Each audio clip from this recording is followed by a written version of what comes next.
Well, guys, I'm trying to solve it. So I don't know why you guys are not getting notified of my live feeds. Guys, this is kind of an impromptu video. I didn't intend to shoot this. I was actually going to do a video about this knife, but something about this knife made me think that, you know what, I've been playing around and filming a little bit here and there about this knife, but the one thing that I really, really like about this knife, and it kind of has a theme that goes through things, is the handle. So let's go ahead and take a quick look at knife handles. So I know you guys already saw a little video at the beginning, but let's get into this. I'm gonna get everything set up. I'll get the tripod all set up, and we're gonna talk about knife handles and why I think that that is the most critical element of any knife purchase.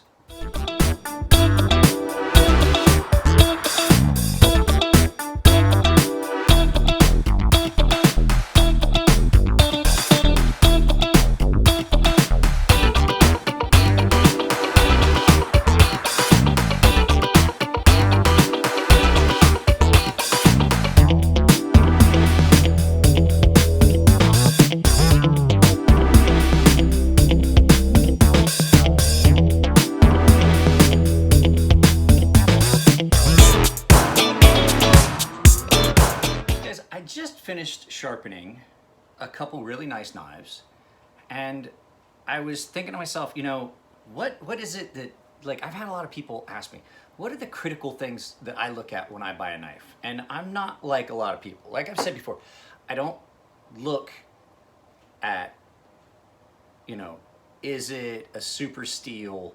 Is it one of these off-the-wall super Rockwell high? The Rockwell hardness for me is not part of the purchase strategy. Nothing about buying a knife do I look at that first. I look at certain things that are kind of different than other people. I look at overall construction, blade shape, blade thickness, reliability, you know, how does it feel is the biggest portion of anything that I'll tell you about what I buy, is how it feels in hand. And so while I was getting ready to do a video about this, I was like, man, that is so comfortable. It is, I don't like Tontos, and it's still in my pocket. And it's because there are certain things that are important for a knife you're going to use. So yeah, edge, blade shape, edge, those factors are important, but if it's something you're just gonna carry that's gonna be something for light use, you can get away with a smaller, thinner handle. You see how thin the handle is on this? This would not be something that I would use for a lot of heavy duty cutting tasks. If I knew that I had to cut all day, like I knew I was gonna do a lot of cutting, this would definitely not be the first knife I grab, as much as I love this knife. The same goes for my Ferrum Forge Gent. I love my Ferrum Forge Gent, but the fact is, the way I have to hold it to do any amount of heavy work, it would not be the first knife I grab. I have a tendency, if I know I'm gonna do a lot of heavy duty work, I grab my Sebenza. Nice, broad, thick handle. There's a theme here. This nice, broad, thick handle. It's comfortable in hand. All the knives that I gravitate to have got something about thick, broad handles. The handles I make for my knives, typically a little thicker. Kitchen knives. This is that Mattia Barani that I have. Nice, broad, tapered handle that fills your hand well.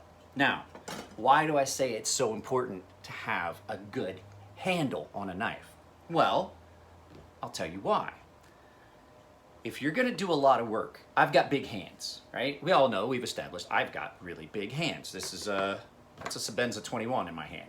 I can make it disappear. I have big, beefy ham hands.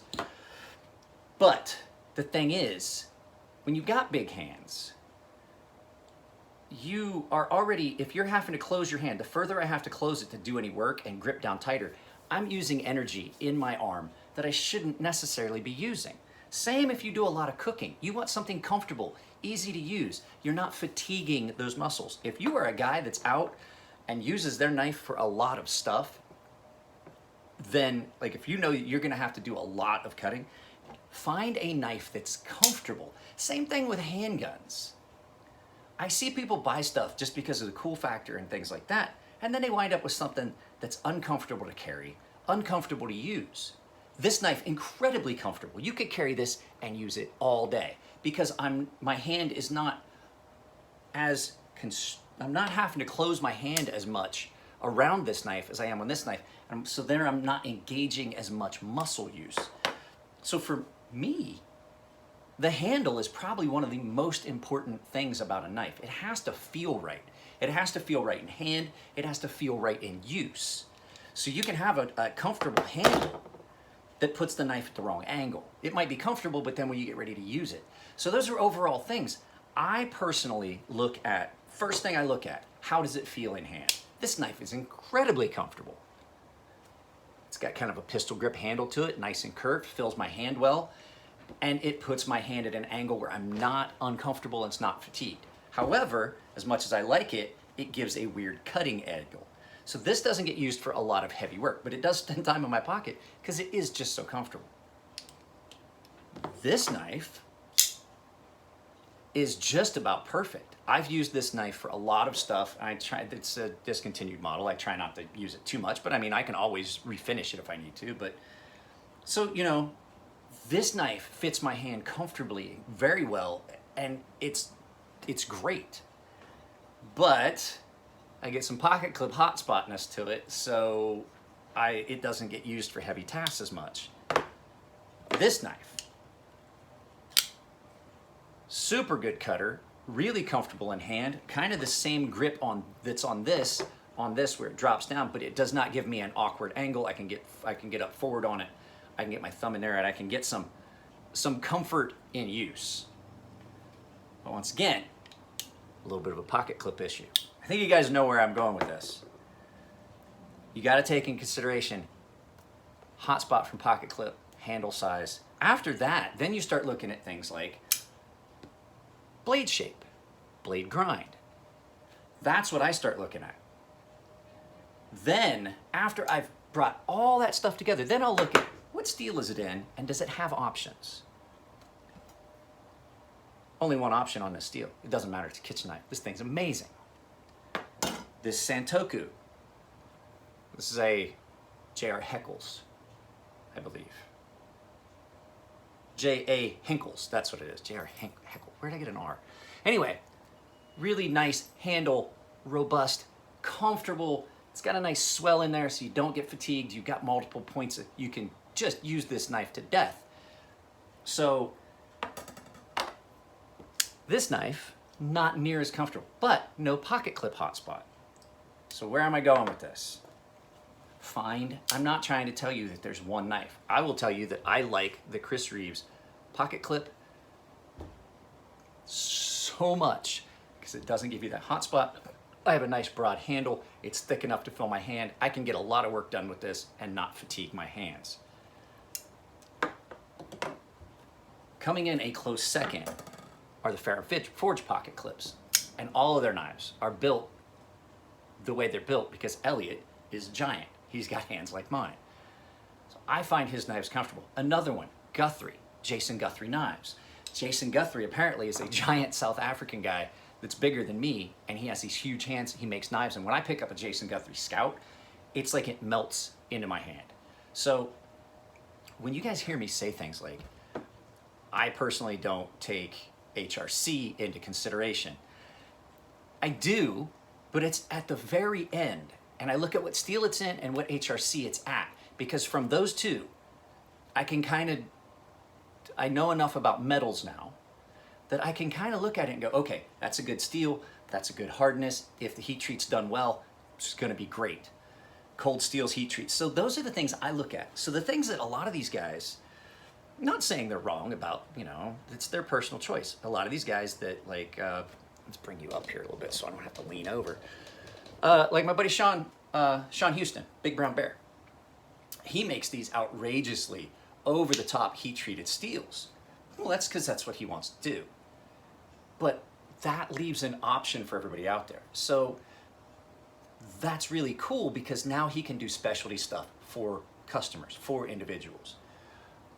I personally, Rockwell is an important factor because it gives you it's the best way to get kind of a glimpse of what's going on in that steel. If you know the steel and you know the composition and you know what the heat treat should be and where it's out on a Rockwell and if that Rockwell is correct, that's great.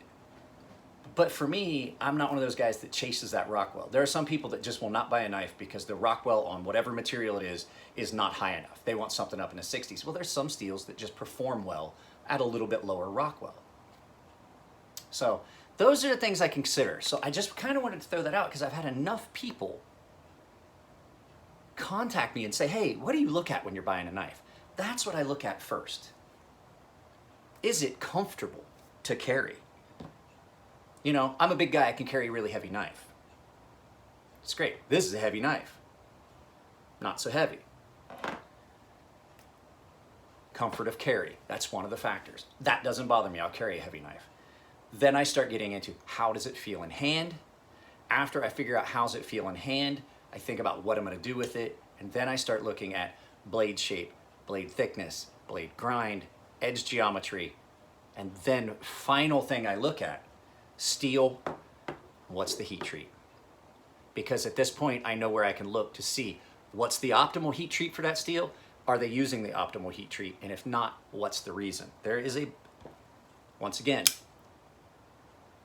maybe not the optimal heat treat on this steel per se, maybe not the maximum heat treat, but definitely the best heat treat for what Chris was going for. So those are the things that I look at when I purchase a knife. And I had this knife, where'd it go? I had this knife in hand, I was messing with it, and I sharpened a really nice kitchen knife for a customer, and it came out great. And as I was holding it, I was like, there it is, that's what it is. That's the most important thing to me is if it's something I'm gonna use, does it fit my personal need, my personal comfort, things like that. So, guys, I don't know if you saw it on Instagram. I am running a summer special. The reason I have time to do this video is, one, I'm waiting for the hot water heater to be finished hooked up. I have to wait for the inspector to come to check it so that they can actually turn it on and we can get ready to go because they have to inspect the work. And I really don't have much in the way of work. I got one more knife to sharpen, but I thought I would just do this video quick. So I am running a special because business is slow. If you guys want, I am currently doing any knife to any grit for the price of a standard sharpening. So if it's a Tonto or a recurve, it's $35 plus shipping and handling, but that will get you all the way to 12,000 grit. Recurves just are 35 bucks, period. So, because I can only take those so far. But like I said, that is just for standard blades, it's $25 to any grit. After that, you know, that does not include shipping and handling or chip repair, reprofiling. I did a couple knives the other day that I thought were going to be a bear, and when I got ready to do the reprofile, it come out and they were great. So I don't want you guys to think that I charge you guys every time for an additional. It just so happens if you're sending me a Benchmade, there's probably going to be an additional. If you're sending me a Spyderco, there's probably going to be an additional. So guys, that's pretty much it. I just wanted to address those little items. If you need sharpening, like I said, from now until August 21st, those prices will be like that. Part of the reason is I have to pay $800, even though I have insurance and home warranty. I have to pay $800. I had to pay almost $800 for that hot water heater. I've got to recoup that. So business has been slow.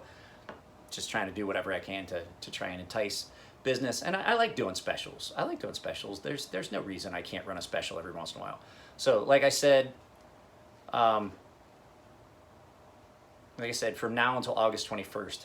Guys, if you like the videos, give them a thumbs up. If you don't like them, give them a thumbs down. If you really like them, really, really like the videos, down in this corner will be a Patreon link. And if you're not subscribed, you probably should. Over here's going to be a video I think you like. Down here's a video YouTube thinks you like, or vice versa. Who knows? And down below in the comments section, just above the comment section in the description will be a link to my daughter's ice skating GoFundMe. And like I said, guys, I appreciate everything. Just had a little free time and thought I'd do a quick video for you guys. All right. Love you all, and I will talk to you later.